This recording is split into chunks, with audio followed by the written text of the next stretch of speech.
গামিনীর দিন শেষ। টনি হেমিংয়ের বাংলাদেশ।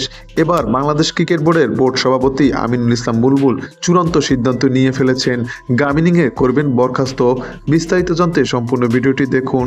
দর্শক, বাংলাদেশ ক্রিকেটের আঁতুড়ঘর বলতে মিরপুর শেরে বাংলা ক্রিকেট গ্রাউন্ড স্টেডিয়ামকেই বোঝা যায়, কিন্তু এই স্টেডিয়ামের দুরবস্থা বিশ্বব্যাপী সবারই জানা। আর এবার এই স্টেডিয়ামের সংস্কারের দায়িত্ব নিয়েছেন খোদ বিসিবি সভাপতি আমিনুল ইসলাম বুলবুল। চূড়ান্ত সিদ্ধান্ত নিয়ে ফেলেছেন, মিরপুর স্টেডিয়ামের দায়িত্বে থাকা লঙ্কান পিচ কিউরেটর গামিনীকে সরিয়ে দেওয়া হচ্ছে। তার স্থলাভিষিক্ত হচ্ছেন অস্ট্রেলিয়ান অভিজ্ঞ পিচ কিউরেটর টনি হেমিং। আপাতত তাকে 1 বছরের জন্য নিয়োগ দিয়েছে বিসিবি।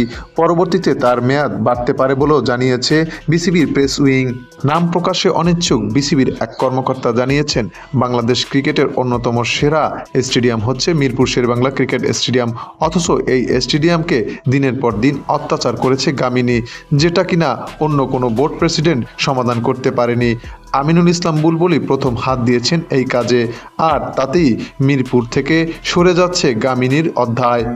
গামিনীকে বরখাস্ত করা হবে নাকি অন্য কোনো স্টেডিয়ামের দায়িত্ব দেওয়া হবে তা প্রকাশ করেনি ওই কর্মকর্তা।